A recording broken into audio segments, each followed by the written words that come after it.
Assalamualaikum warahmatullahi wabarakatuh. Perkenalkan, saya atas nama Nurvanisa dengan NIM 240 930811009 dari kelas manajemen 24 Tugas video ini untuk memenuhi tugas mata kuliah etika bisnis dengan dosen pengampu Pak Adi SEMM.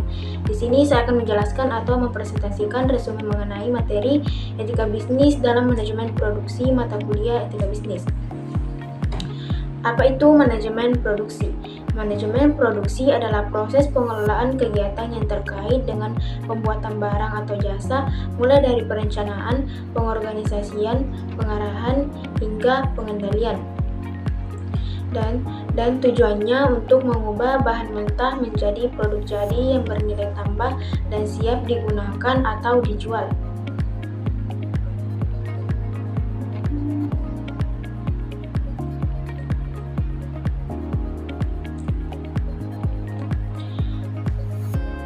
Pelaksanaan manajemen produksi merupakan tahapan penting dalam proses produksi yang melibatkan penerapan semua perencanaan yang telah dibuat sebelumnya.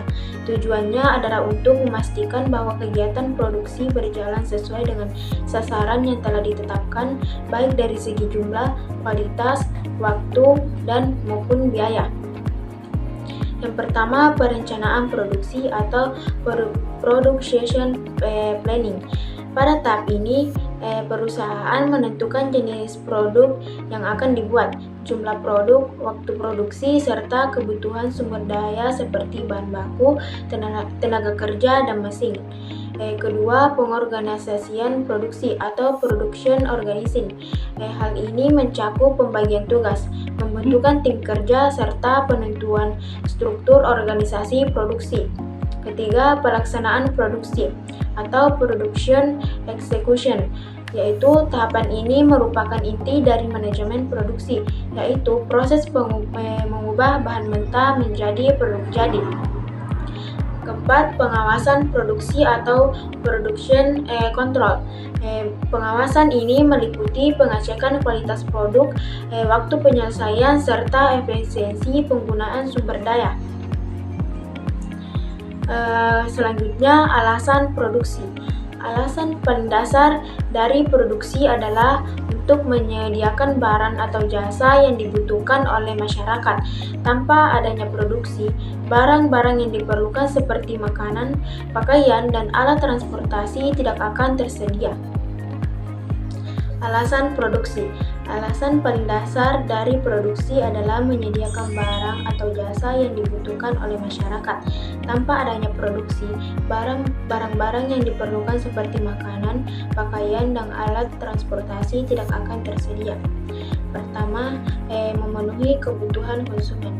Alasan paling dasar dari produksi adalah untuk menyediakan barang atau jasa yang dibutuhkan oleh masyarakat.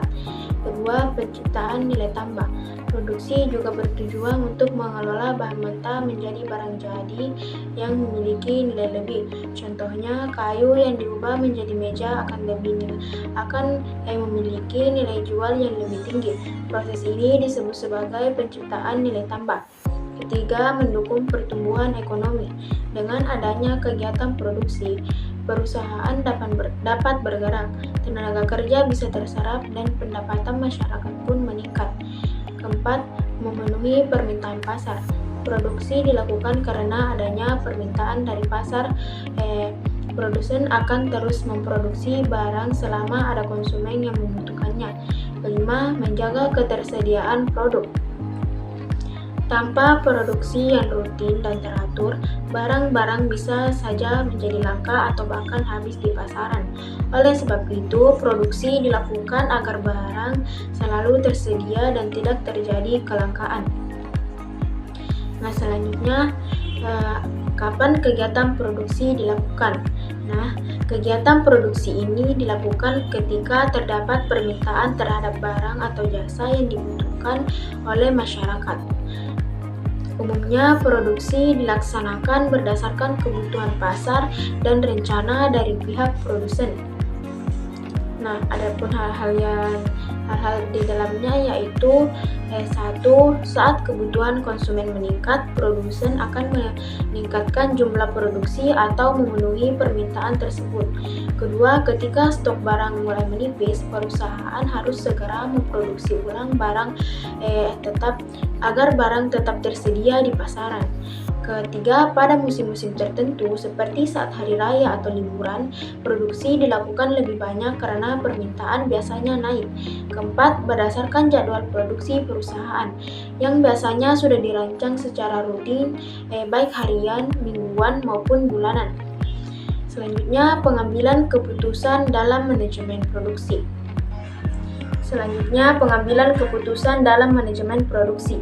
Pengambilan keputusan dalam manajemen produksi adalah proses sistematis untuk menyelesaikan masalah atau memanfaatkan peluang, mulai dari identifikasi masalah, analisis data, pengembangan dan evaluasi alternatif hingga implementasi dan evaluasi hasil.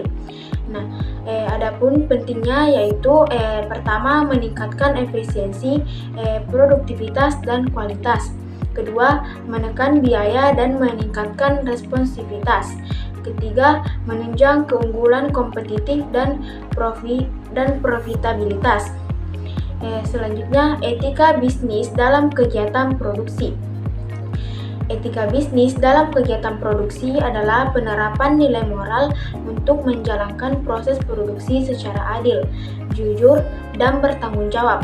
Prinsip utamanya meliputi kejujuran, kepatuhan hukum, perlakuan adil terhadap karyawan, hubungan baik dengan pemasok, dan penetapan harga yang wajar bagi konsumen. Etika produksi membawa banyak manfaat, seperti meningkatkan citra perusahaan, loyalitas pelanggan, semangat kerja karyawan, dan kepercayaan investor. Ini juga dapat mengurangi risiko hukum. Dan apa sih pandangan etika kontrak kewajiban produsen terhadap konsumen? Etika kontrak memandang hubungan produsen dan konsumen sebagai perjanjian, baik tertulis maupun tidak tertulis, yang menciptakan kewajiban etis bagi produsen. Produsen wajib memenuhi janji yang mereka buat, baik secara eksplisit atau seperti garansi dan iklan, maupun implisit seperti keamanan dan kualitas produk.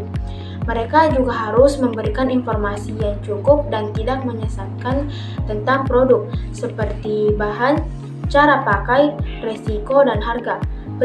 Prinsip utama dari pandangan ini meliputi otonomi konsumen, kejujuran, dan keadilan dalam transaksi.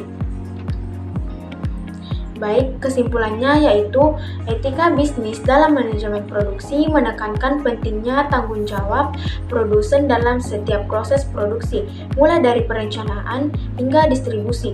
Produksi dilakukan untuk memenuhi kebutuhan pasar dengan alasan menciptakan nilai dan keuntungan, namun harus tetap etis. Produsen wajib menjaga kualitas, kejujuran, serta hak konsumen sebagai prinsip etika dan tanggung jawab moral. Baik, mungkin itu dari saya.